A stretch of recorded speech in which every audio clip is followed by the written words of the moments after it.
perkenalkan, nama saya Resti Mangalorangan dengan NIM 222118061. Saya Rini Alolembang dengan NIM 222118072. Saya Novdiana Tudambandrara dengan NIM 222118060. Tujuan kami membuat video ini yaitu untuk memenuhi tugas UAS mata kuliah IPA Biologi. Pada video kali ini kami akan membahas materi tentang ekologi dan komponennya.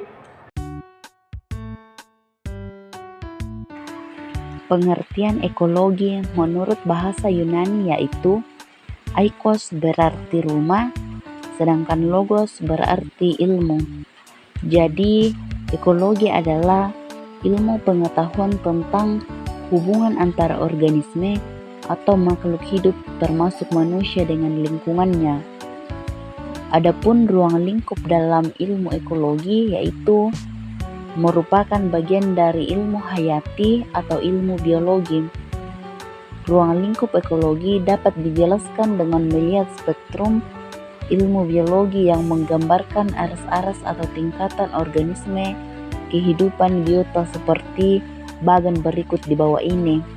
Makromolekul, protoplasmal, sel, jaringan, organ tubuh, organisme, populasi, komunitas, ekosistem, biosfer. Komponen ekologi yaitu komponen abiotik dan komponen biotik. Kedua komponen ini saling mempengaruhi satu sama lain dan tergantung dalam satu kesatuan sistem. Nah, Sobat As pasti penasaran kan dengan komponen ekologi ini? Yuk kita bahas satu persatu. Komponen ekologi yang pertama yaitu komponen abiotik. Komponen abiotik disusun oleh benda tidak hidup berupa air, tanah, udara, kelembapan, dan cahaya matahari. Air sangat penting bagi kehidupan semua organisme. Membutuhkan air karena sebagian besar tubuhnya disusun oleh air. Fungsi air bagi tubuh adalah sebagai pelarut, mengatur suhu tubuh, dan membantu reaksi metabolisme. Komponen abiotik yang selanjutnya tanah. Tanah berasal dari hasil pelapukan batuan. Tanah menyediakan unsur penting bagi pertumbuhan makhluk hidup, terutama bagi tumbuhan. Selain itu, tanah juga merupakan tempat tinggal bagi manusia dan hewan. Komponen abiotik yang tidak kalah pentingnya dari air dan tanah yaitu udara. Semua makhluk hidup membutuhkan udara. Udara terdiri dari bermacam-macam gas antara lain karbon dioksida, oksigen, dan nitrogen. Tumbuhan membutuhkan karbon dioksida untuk melakukan proses fotosintesis. Oksigen berperan dalam proses oksida dan nitrogen berperan dalam proses sintesis protein. Komponen yang selanjutnya itu kelembapan.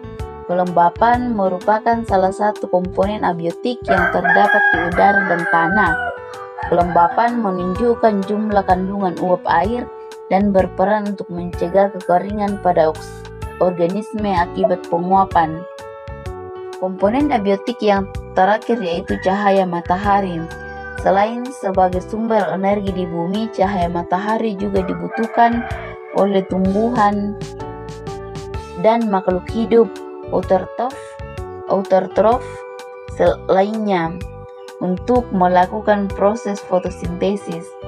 Fotosintesis ini akan menghasilkan oksigen dan dibutuhkan makhluk hidup lainnya untuk bernafas. Komponen yang kedua adalah komponen biotik. Komponen biotik tersusun oleh organisme yaitu tumbuhan, hewan, dan mikroba. Berdasarkan peranannya, organisme ini dikelompokkan menjadi 3 yaitu produsen, konsumen, dan pengurai. Produsen berarti penghasil. Produsen merupakan organisme yang menghasilkan senyawa organik atau organisme yang mampu menghasilkan zat makanan melalui proses fotosintesis. Contoh produsen ini adalah tumbuhan.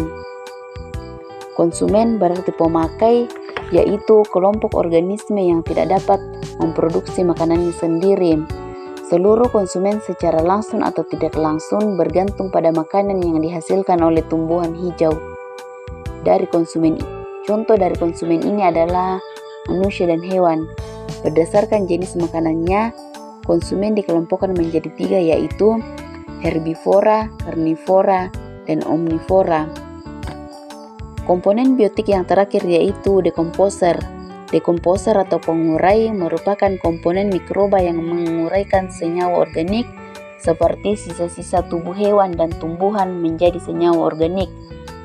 Contoh dari dekomposer adalah bakteri dan jamur.